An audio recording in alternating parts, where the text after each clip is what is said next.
Olá, nós estamos agora aqui na De Casa fazendo um especial muito querido sobre homeopatia e falar um pouquinho sobre qualidade de vida e homeopatia com duas pessoas que são craques no assunto. Eu estou aqui com o Dr. Roberto e a doutora Selma, que são pessoas que quando a gente fala em determinados assuntos, eles são os nomes que aparecem, né, no ranking, lá no top do ranking. E aí a gente falar um pouquinho, debater um pouquinho sobre esse assunto de qualidade de vida. E assim, a gente tem vindo num crescendo, né, no programa. As pessoas têm elogiado bastante por causa da variedade de temas e tal. E hoje a gente está aqui com dois médicos, né, embora vocês também sejam, no teu caso, médico, psicólogo, coaching, né, são palestrantes, professores, fazem um monte de coisas, se envolvem nas entidades relacionadas à área.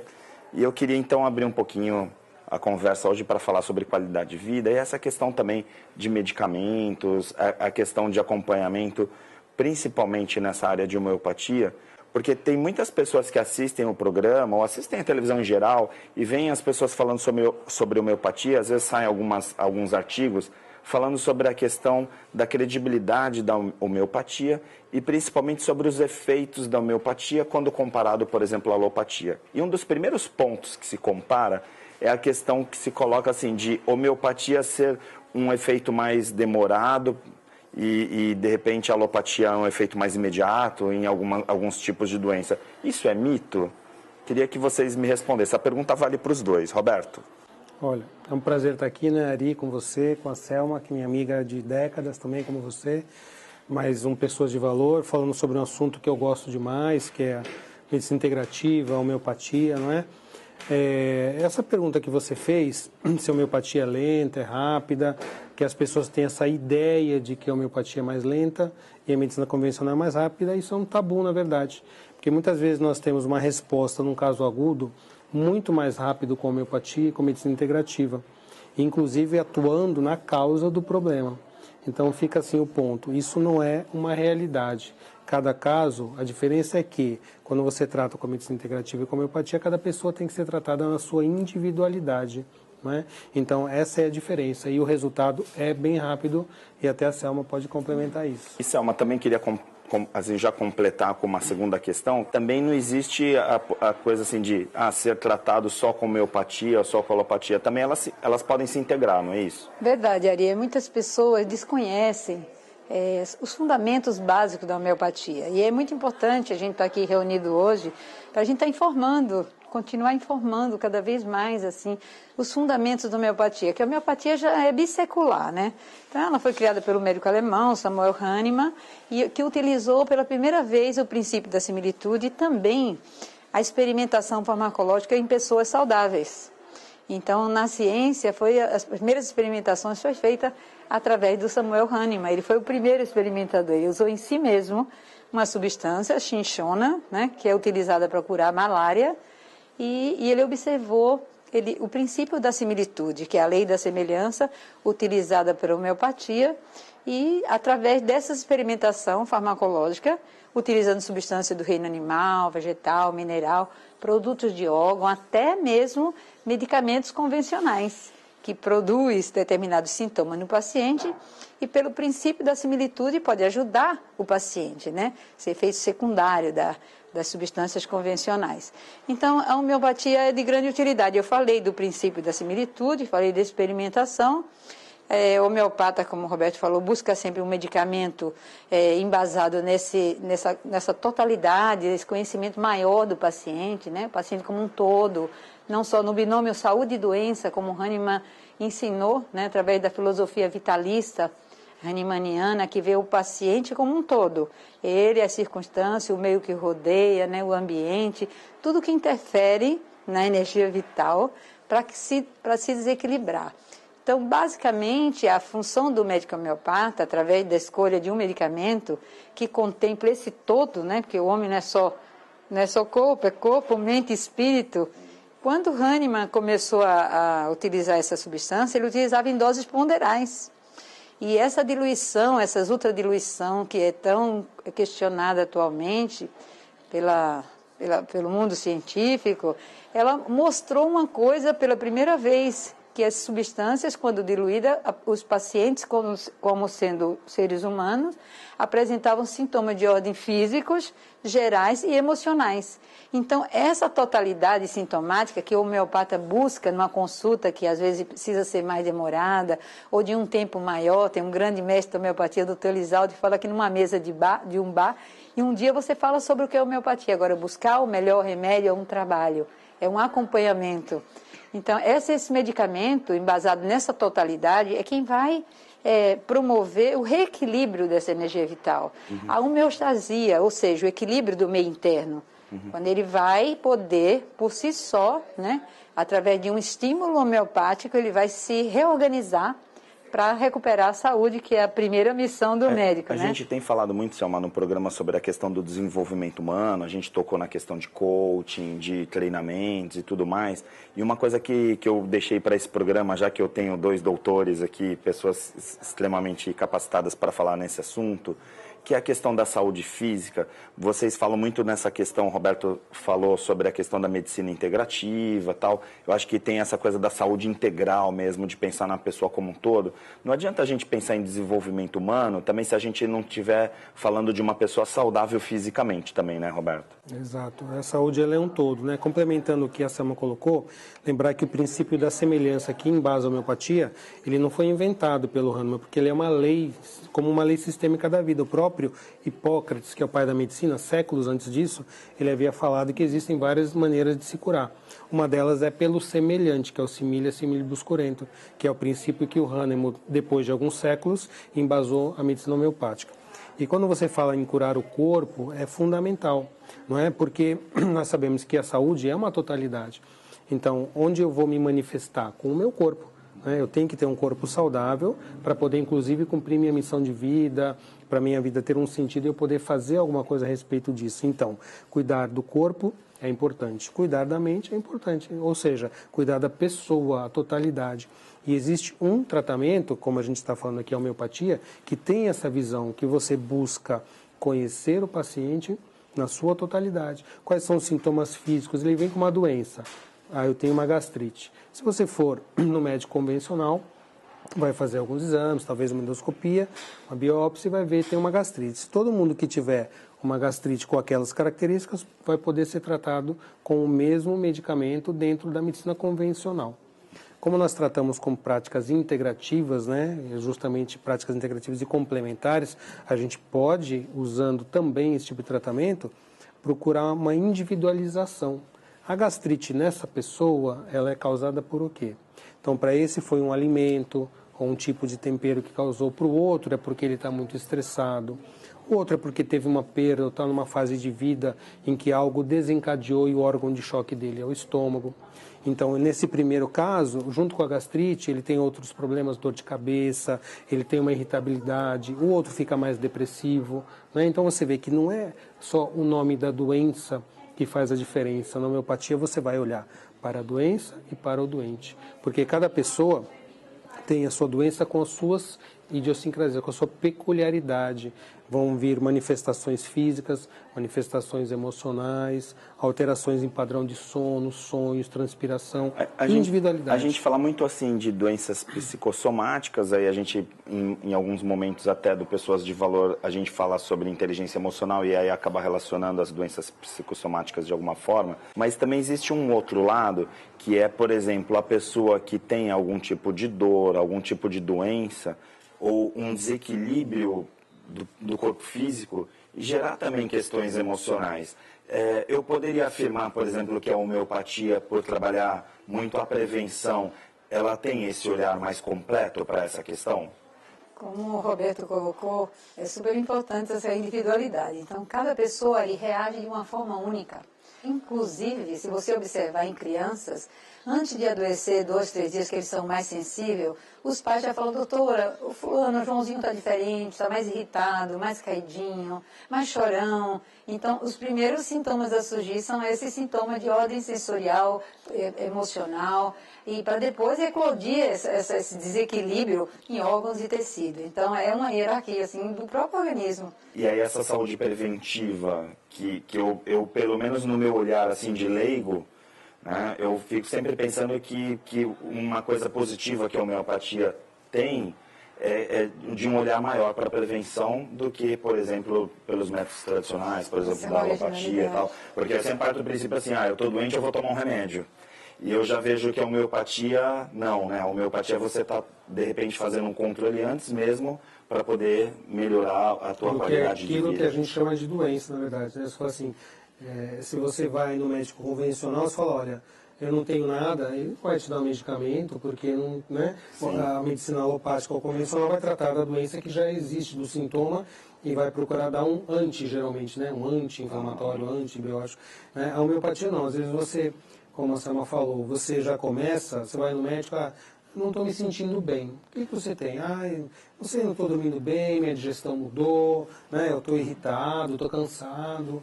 Então tá, vamos lá, examina fisicamente, pode pedir alguns exames complementares, não encontra nenhuma alteração. E normalmente com isso, os médicos falam assim, você não tem nada. Mas como eu não tenho nada? Eu estou sentindo alguma coisa diferente. São os pacientes funcionais, né? Porque existe um processo de adoecimento, né? O adoecimento ele não começa quando a doença já está no órgão estabelecida.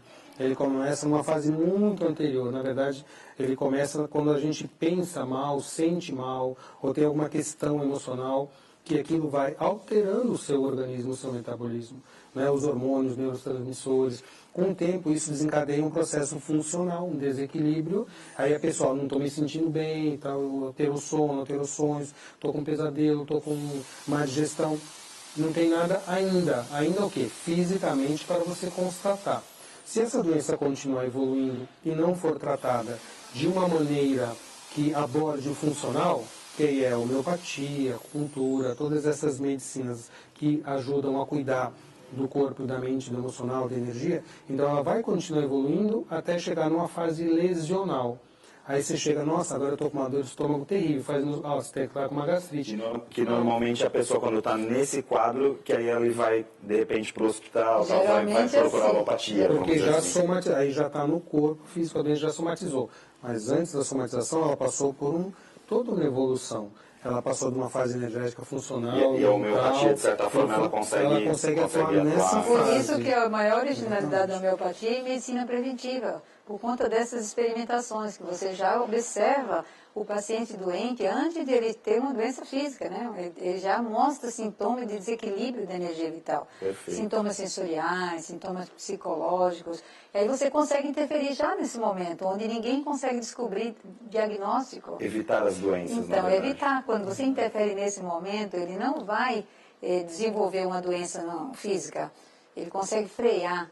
Então, a homeopatia tem um grande valor na medicina preventiva por conta dessa abordagem, né, dessa percepção e dessa intervenção precoce. Mas muitas vezes, se já evoluiu dessa fase, está na fase física, com sintomas e contrações, ela também é altamente efetiva. Vou dar até um exemplo pessoal. Esse fim de semana agora, começou o curso, a turma do Consciência Sistêmica em São Paulo, e eu estava com uma sinusite muito forte, muito mal.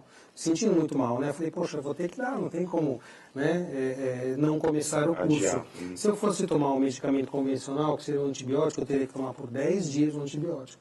Aí eu falei, não vou tomar. Eu tomei homeopatia e fitoterapia chinesa. Em 2 dias eu estava bom. O sintoma, quer dizer, é rápido ou não é rápido? Perfeito. É rápido. Legal. Falar em rápido, eu vou chamar um rápido intervalo e a gente volta já já com esse bate-papo aqui falando sobre saúde.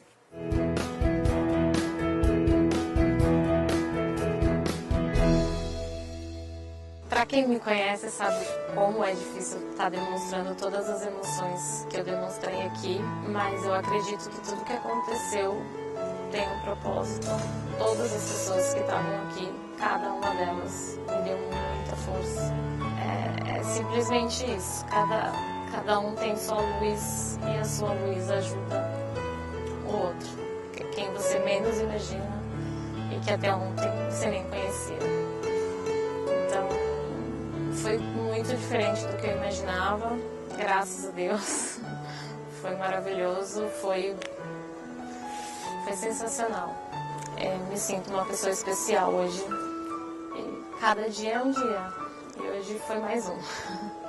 Essa é mais uma superação e amanhã teremos outra.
Estamos de volta aqui na Santa Cecília TV com Pessoas de Valor e hoje eu estou trazendo 2 médicos para falar um pouquinho sobre saúde física também, porque a gente tem falado muito de inteligência emocional, desenvolvimento humano e, claro, passa pela saúde também. A gente hoje, para falar um pouquinho dessa saúde física, a gente está aqui com o Roberto e com a Selma para falar sobre homeopatia. E no intervalo, né, na saída do intervalo, a gente fechou um pouquinho com o exemplo que você teve da questão da sinusite. E aí eu queria voltar aqui para esse bloco para perguntar um pouquinho também sobre uma questão que muitas vezes é colocado das doenças crônicas. Então, assim, eu tenho controle de glicemia, então as pessoas tomam, de repente, insulina, tomam algum metformina, algum tipo de medicamento, ou mesmo controle relacionado à cardiologia, cardiovascular. A homeopatia também tem uma atuação nessa área, Selma? Sim. A doença, é muito importante falar da doença crônica, porque é uma doença que começa devagarinho, mas por isso é insidiosa, ela é lenta, e ela vai crescendo, crescendo. Então, o paciente vai com aquilo, o organismo vai se esforçando o máximo para restabelecer e não consegue. Então, e essa doença é uma doença muito importante, porque ela é causada por multifatores. Além da predisposição genética, né, tem os fatores ambientais, o estilo de vida, né, tem a alimentação, o sono, funcionamento intestinal, a água que você bebe, né, a quantidade de líquido, o sedentarismo. Então, vários fatores vão estar interferindo no desenvolvimento mais rápido ou menos rápido dessa doença crônica. Então, a homeopatia, através dessa abordagem que nós colocamos no início da entrevista, integral, ela consegue atender muito bem a doença crônica, ela consegue minimizar o desenvolvimento, diminuir a velocidade do desenvolvimento e promover qualidade de vida. Então, o paciente sempre responde bem. Se a gente tem essa prova, paciente com enxaqueca crônica, crianças com asma, adulto, a gente vê um resultado assim, espetacular quando você encontra um medicamento que a gente diz que contempla a totalidade sintomática do paciente a nível físico, geral e emocional. Então, ela pode interferir e trabalhar sozinha ou associada com a medicina convencional. Isso é muito importante, porque dependendo da lesão, do nível que está esse paciente crônico, você precisa fazer uma integração, integrar medicamentos, integrar ferramentas. Não é substituir apenas, né? Porque às vezes a pessoa que está nos assistindo fala assim, eu tomo, como eu já ouvi, eu tomo 12 medicamentos e aí eu vou lá para a homeopatia para diminuir para parar de tomar qualquer medicamento e indo para a homeopatia. Não é assim que funciona. Não pode, mesmo porque eles têm o efeito rebote, que a gente chama, que é a piora. Então, na hora que você está tomando um medicamento para hipertensão a longo prazo e você tira, você vai ter um quadro de hipertensão. Então, é muito importante por isso que é importante que a pessoa que vai fazer a homeopatia tenha formação médica. Porque o médico vai fazer o diagnóstico, vai fazer uma anamnese, ele vai pedir exames, ele vai identificar que estágio o paciente está, se ele é um funcional, se ele é um lesional leve. Até porque é uma especialidade médica, né, também, né? É importante falar, porque às vezes você chega e fala assim, eu vou lá numa farmácia de manipulação, aí a pessoa vai lá, como também as pessoas vão na drogaria e pedem algum medicamento, na homeopatia também pode acontecer, né? De a pessoa ir lá do vizinho, e falar assim, olha, tem um amigo que toma essa sementinha aqui, o chá de não sei o quê, quer dizer, isso aí na verdade a gente não está falando quando nesses casos de homeopatia. Exatamente. Né? Então, assim mesmo, se bem não faz, mal não faz, isso aí é mito, né? A homeopatia, precisa ter cuidado na hora que você vai fazer um medicamento em intervenção, utilizar essa ferramenta, esse modelo, porque você tem que primeiro conhecer o estado de saúde do paciente. Sim. Né? Então, é muito importante tudo isso que a gente está colocando aqui, informar as pessoas, né? Para esclarecer as dúvidas, tirar, acabar com os mitos, né? Que a homeopatia é lenta, que a homeopatia, se bem não faz, mal não vai fazer, não é nada disso. Um dos objetivos do nosso programa, quando a gente foi criar lá na Santa Cecília, assim, a gente estava na TV pensando, olha, vamos criar um programa para falar sobre esse assunto. Um dos principais objetivos do Pessoas de Valor era desmistificar alguns assuntos, né? Principalmente relacionados a essa questão do ser humano. Eu queria puxar um pouquinho para um lado, que é um lado do nosso cotidiano, mas que também é importante, porque recentemente o governo saiu com uma lista de procedimentos que seriam procedimentos que até em outras épocas poderiam ser vistos como alternativos.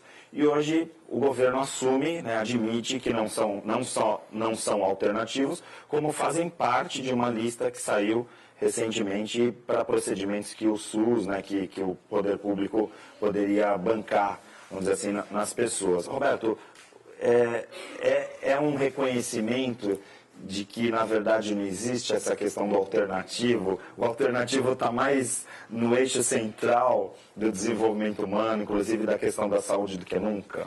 Um alternativo é uma maneira antiga de se usar, uma palavra que se usava antigamente. E alternativo significa assim, tem muita exclusão no alternativo. Exato, né? Que ou você escolhe uma coisa ou você escolhe outra. Então é exclusão. A gente sabe que sistemicamente a gente não pode falar de exclusão, tem que incluir. Por isso que existe o Programa Nacional de Práticas Integrativas e Complementares, que não é de agora. Agora houve a inclusão dessas novas 10 práticas se juntando a outras 19, já que desde inclusive 2006... a homeopatia já fazia parte. A homeopatia, a acupuntura já em 2006 são as únicas duas as práticas primeiras médicas, especialidades médicas e únicas especialidades médicas que fazem parte do PNPIC, né, do Programa Nacional. Isso são diretrizes que já vêm lá da Organização Mundial de Saúde. Né? O Ministério da Saúde aqui se adaptou a isso, foi acrescentando algumas práticas integrativas e agora, há cerca de um mês atrás, nós tivemos outras 10, inclusive as constelações familiares, né, que eu gosto demais e trabalho muito com elas também, e outras mais que são utilizadas como práticas por Porque na prática, também. por exemplo, para falar de constelações, na prática, para quem não está assistindo e ouviu falar pelos telejornais dessa questão da lista, significa que, por exemplo, um paciente que é atendido pela rede pública, ele pode, em algum momento, ser atendido, por exemplo, numa terapia de constelações via SUS. Na prática, o que significa isso? Na teoria, sim. Por quê? Porque houve essa oficialização dessas práticas no SUS, dentro da rede básica, ou seja, da medicina de família. Então, no programa de medicina de família, nas unidades básicas de saúde, poderá vir a ter todas essas 29 práticas. Agora a gente sabe mas que na prática isso ainda não. Na prática ainda não acontece. Provavelmente vai acontecer até o que houve com a homeopatia nesse tempo todo, com a acupuntura, que alguns locais, dependendo do gestor daquele local, do gestor de saúde, do gestor político do local, dos profissionais que têm disponíveis na área, que eles possam se adaptar àquelas áreas, àquelas práticas integrativas e oferecê-las à população. Mas ainda não existe uma regulamentação de como, quando, onde e por quem isso vai acontecer. Selma, eu perguntei para praticamente todos os convidados que vieram no Pessoas de Valor, alguns inclusive o Roberto estava presente, dicas, por exemplo, em treinamento, em coaching, em diversas áreas. No caso, por exemplo, de uma pessoa que nos assiste hoje, qual é a dica que a doutora Selma daria para uma pessoa que está nos assistindo ali, que independente de ter uma doença crônica ou não, poderia falar assim, qual seria o começo para uma pessoa se sentir mais saudável? Antes de dar a dica, eu vou colocar como ressaltar que a Organização Mundial de Saúde já afirmou em pesquisa, que existe atualmente no mundo 500 milhões de pessoas que se tratam por homeopatia. Então, o sistema já está consolidado, né?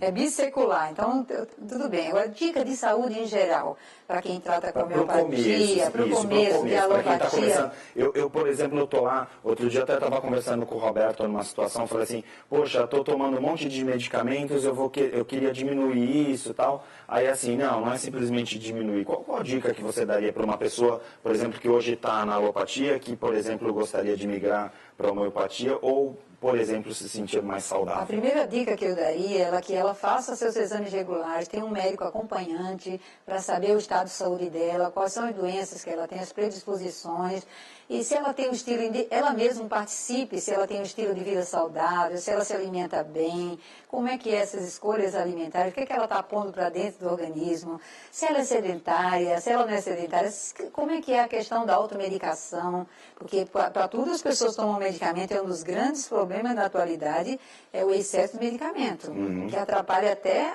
um dos obstáculos à cura com homeopatia ou com alopatia ou com tudo. O organismo entra numa estafa de intoxicado. Então, não se automedique.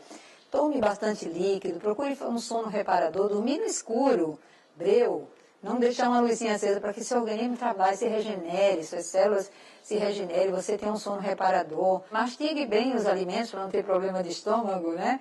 E você procure, né, sempre, na dúvida, não ir pesquisar no Google, nem no Yahoo, mas tenha um médico de confiança que você tire suas dúvidas, né? Um roteiro de vida saudável, respirar um ar puro, fazer coisas que dê prazer, que você goste de fazer, tudo isso para minimizar o estresse, porque tem muitos trabalhos mostrando que uma pessoa estressada adoece mais, claro.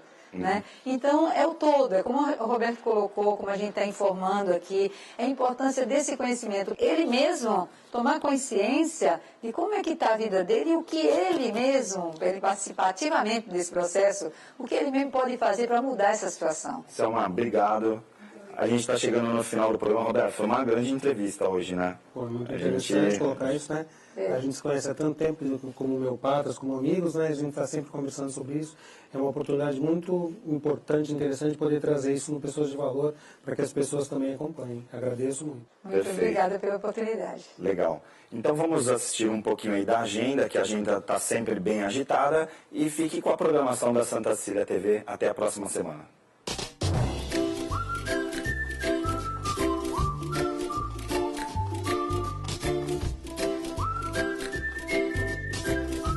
Agenda da semana. No próximo sábado, dia 26, acontece o workshop com Alexandre Quartzo. A consciência do agora é imperdível e você pode se inscrever pelo site alexandrequartzo.com.br. No próximo final de semana também, dias 25, 26 e 27 de maio, acontece o Arquitetando Emoções e se você correr ainda consegue se encaixar nessa turma. Ligue agora para o 99729-1487. Às terças, 8 horas da noite, acontece o grupo de estudos e vivências em constelações sistêmicas com o Dr. Roberto Deves. E você ainda pode se inscrever para o curso de consciência sistêmica, um passo além das constelações familiares. Inscrições pelo 3225-1061. E já estão abertas também as inscrições para o próximo Marca Pessoal Treinamento, que acontece nos dias 23 e 24 de junho. Informações no site minhamarcapessoal.com.br.